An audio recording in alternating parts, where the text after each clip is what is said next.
Alors dans cette vidéo, je vais essayer de vous expliquer un petit peu ce que c'est qu'une tribu. Vous pouvez la regarder avant ou après le test 1, c'est pas très grave. Le but c'est pas que vous, le but c'est que vous compreniez un peu vers quoi je veux vous amener parce que c'est un chapitre, il faut bien le reconnaître, très théorique, au moins sa première partie. Et donc, j'aimerais que voilà, ça soit un tout petit peu clair dans votre tête, même si tout ne l'est pas. Alors, donc je vais vous expliquer ce que c'est qu'une tribu, un événement. Alors d'abord, donc dans la leçon, il y a écrit la définition d'une tribu. Donc on prend un univers oméga qui n'est pas forcément fini. Vous l'avez vu dans les 3 premiers exemples d'introduction. Vous pouvez avoir des univers qui sont infinis, dénombrables, voire infinis et pas dénombrables. Et alors c'est sûr que ça va quand même complexifier un petit peu les notions. Donc un univers oméga, fini ou pas, dénombrable ou pas, on se place dans le cas le plus général possible. Et ce qu'on appelle une tribu de parties de oméga, c'est un sous-ensemble de parties de oméga qui vérifie 3 conditions. La première, c'est que oméga doit être dans A. La deuxième, si je prends A, un élément de cette tribu, alors son complémentaire y est dedans. Et si je définis une famille d'éléments de cette tribu, alors leur réunion infinie est aussi dans la tribu. Alors je vais vous expliquer un petit peu ça. Le couple oméga, dans ce cas-là, c'est ce qu'on appellera un espace probabilisable. Alors probabilisable dans le sens d'un espace sur lequel on va pouvoir mettre une probabilité, puisque nous, notre but c'est ça, c'est de pouvoir faire des calculs de probabilité. Mais pour ça, il faut que l'espace sur lequel je me place soit un espace mesurable, on dit comme ça, c'est-à-dire sur lequel je puisse mettre une probabilité. Et donc pour ça, il va falloir définir à un moment donné, ou pouvoir définir, la probabilité de tous les éléments de cette tribu, que l'on appelle un événement, de tous les événements de la tribu, qu'ils soient faciles ou pas à expliciter. Alors, je vous explique un petit peu. Donc, les 3 conditions, c'est les suivantes. Il faut que dans ma tribu A, l'ensemble oméga, mon univers, il soit dedans. Bon, d'accord, ça c'est pas très compliqué. Ensuite, le deuxième, ça signifie que si je prends A dans ma tribu, c'est-à-dire dans mon sous-ensemble de parties d'oméga, eh bien, son complémentaire doit être aussi dedans. On dit que A, la tribu, est stable par passage au complémentaire. Dès que je vais prendre A, il va falloir que son complémentaire il soit aussi dedans. Ensuite, la troisième condition, c'est que pour toute union dénombrable, il faut que cette union soit aussi dans la tribu. Alors ici, je parle de réunion dénombrable, mais infinie. C'est un concept qui vous a été introduit au chapitre 3. La réunion dénombrable d'ensemble, c'est un ensemble qui est constitué des éléments qui appartiennent à au moins un de ces ensembles à n. C'est-à-dire dès qu'il y a un élément qui est dans n, et bien cet élément, il est dans la réunion dénombrable. Alors c'est une réunion dénombrable, on peut la dénombrer puisqu'on a plusieurs ensembles, à 0, à 1, etc. Mais c'est une réunion infinie. Et donc c'est le cas, c'est ça qui est un petit peu plus compliqué. C'est l'histoire de la réunion infinie d'ensemble. Donc toute réunion dénombrable doit être aussi dans A. C'est-à-dire qu'on dit que A est stable par union dénombrable. Voilà. Et ça, ce sont les 3 hypothèses fondamentales pour montrer que un ensemble est une tribu. Alors maintenant, vous allez me dire, on a pris la réunion, pourquoi pas l'intersection? Et bien l'intersection, ça va venir un tout petit peu après. Voilà, juste après, vous allez voir que en fait, l'intersection, c'est une conséquence des 2 premières propriétés. Donc ça, ce sont les 3 hypothèses, nos trois hypothèses qui nous permettent de définir ce que c'est qu'une tribu sur un univers oméga. Alors, dans les exemples du cours, à la suite, on vous dit, si je prends comme tribu l'ensemble de toutes les parties d'oméga, c'est bien une tribu, oui, parce que l'ensemble de toutes les parties d'oméga, ça contient oméga, évidemment. Et comme c'est l'ensemble de toutes les parties d'oméga, le complémentaire et la réunion dénombrable, ça y est dessus. Alors, là, j'attire votre attention, c'est écrit dans la remarque, sur le fait que si vous prenez un ensemble infini, voir un ensemble infini et non dénombrable, très rapidement, P de oméga, c'est l'enfer. Quand on était dans les probabilités finies, c'est-à-dire lancer un dé une fois ou 2 fois, P de oméga, c'était pas très compliqué. Par exemple, quand je lançais un dé 2 fois, P de oméga, c'était l'ensemble des parties à 2 éléments de oméga. C'est-à-dire c'était le résultat de 2 lancers de dés. Bon, les parties elles étaient assez faciles à écrire. Dès qu'on va passer un ensemble infini, par exemple je lance une infinité de fois le même dé, et ben mes ensembles de parties d'oméga ça va être très très moche à écrire et à décrire, parce que je vais avoir une infinité de résultats qui vont être une suite de nombres de 1 à 6, qui vont être tous mes résultats de mon lancer infini. Donc là déjà ça devient plus compliqué pour écrire les parties. Mais alors si maintenant vous prenez un ensemble oméga avec l'ensemble de ces parties qui est ni fini ni dénombrable, par exemple l'ensemble des parties de R, waouh, et ben là pour l'écrire c'est très très difficile. Bon.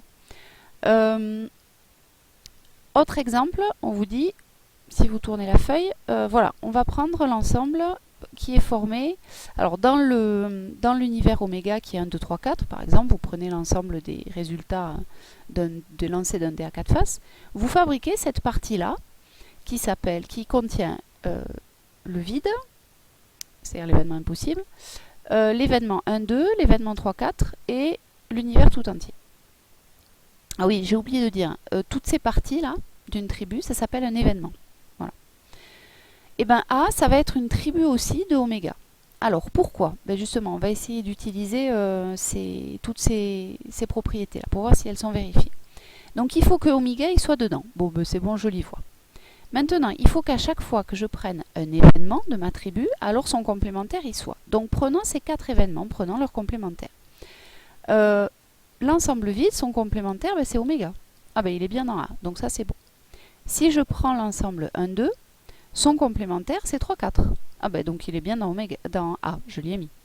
Si je prends l'ensemble 3, 4, son complémentaire c'est 1, 2. Bon ben donc il est bien dans A aussi. Et maintenant si je prends oméga, son complémentaire c'est l'ensemble vide.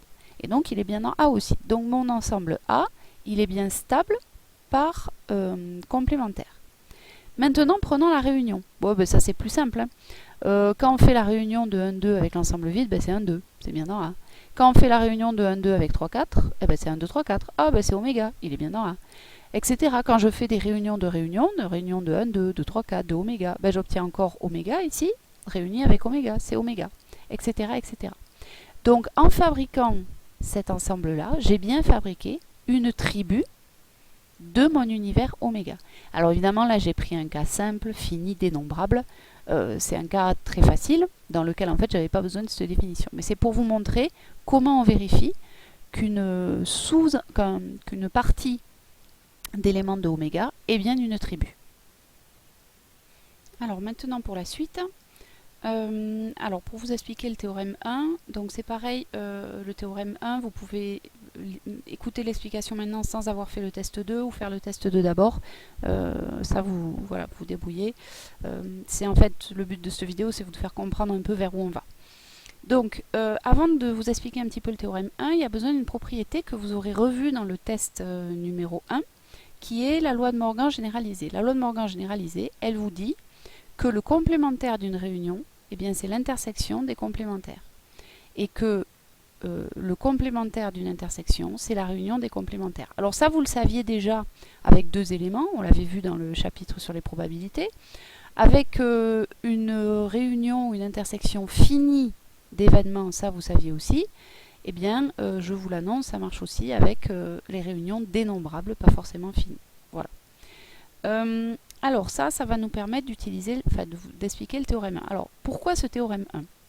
Finalement, avec la première définition, je vous ai expliqué ce que c'était qu'une tribu. Bon, très bien. Et on se rend compte que pour définir une tribu, il a fallu seulement 3 conditions. Que oméga soit dedans, la stabilité par le complémentaire et la stabilité par la réunion dénombrable. Mais en fait, de ces 3 propriétés découle le théorème suivant. Alors pourquoi on n'a pas tout mis dans la définition finalement? Ben, toujours pareil, c'est parce que dans une définition, plus on met de points, si vous voulez, plus pour vérifier qu'un machin est une tribu, il va falloir faire de raisonnement. Voilà, il va falloir vérifier de conditions. Donc si on met que 3 conditions, ça va être plus facile, sachant que les autres, eh ben, elles découleront des 3 premières. Voilà. Donc pour montrer qu'on a une tribu, il suffit de vérifier les 3 premières conditions, mais en fait, dès qu'on a une tribu, les 3 suivantes, celles du théorème 1 ici, elles en découlent.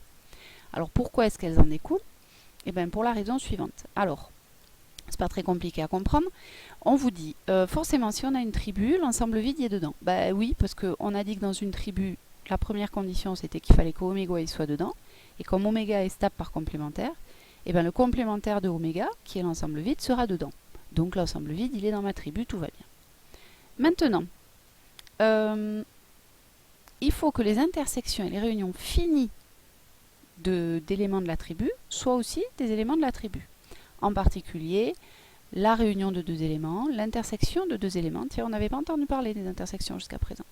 Et le complémentaire. Bon, alors le complémentaire, c'est évident, ça fait partie de la définition d'une tribu.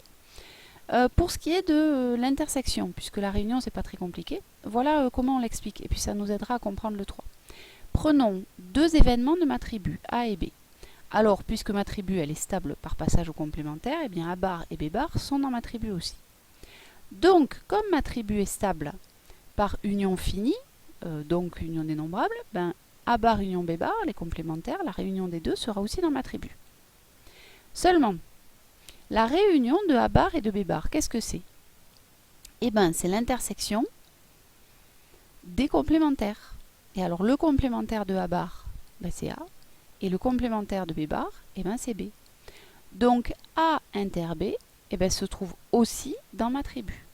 Et comme A et B, ils y étaient dedans au départ, ben, ça veut dire que si je prends A et B dans ma tribu, alors aussi leur intersection y est dedans. Voilà comment je montre que ça marche aussi pour les intersections.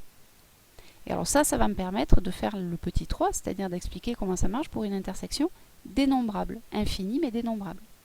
C'est le même principe, si je prends une famille d'événements de ma tribu, alors leurs complémentaires, ils sont dedans, parce que ma tribu, elle est stable par complémentaire. Donc, si je prends le complémentaire de la réunion des AN bar, de la réunion de ces complémentaires. Comme tous ces complémentaires sont dans la tribu, leur réunion dénombrable y est aussi. Et leur complémentaire y est aussi. Enfin, le complémentaire de cette réunion dénombrable. C'est ce que j'ai écrit ici. C'est dans la tribu. Ça, c'est avec les trois hypothèses de la définition. Oui, mais maintenant, si je regarde, d'après la loi de Morgan que j'ai écrite ici, le complémentaire de la réunion des complémentaires, c'est-à-dire la réunion des AN bar, c'est par définition l'intersection des complémentaires des AN bar. Bah oui, mais le complémentaire du complémentaire de AN, c'est AN. Donc, c'est bien égal à l'intersection dénombrable, mais infinie, de mes AN. Autrement dit, ben, l'intersection de mes AN, elle est aussi dans ma tribu. Donc finalement, avec les trois propriétés de départ, enfin les trois points de la définition, j'arrive à en déduire les points de ce théorème-là. Et donc, quand j'aurai besoin d'une tribu, je saurai que toutes ces propriétés sont forcément vraies, mais pour vérifier qu'un ensemble est une tribu, il suffit de vérifier les trois points de la définition et pas ceux-là qui en découlent. Bon, j'espère que c'est un petit peu plus clair. Si ça l'est pas, il ne faut pas s'inquiéter non plus. Vous verrez dans les exercices.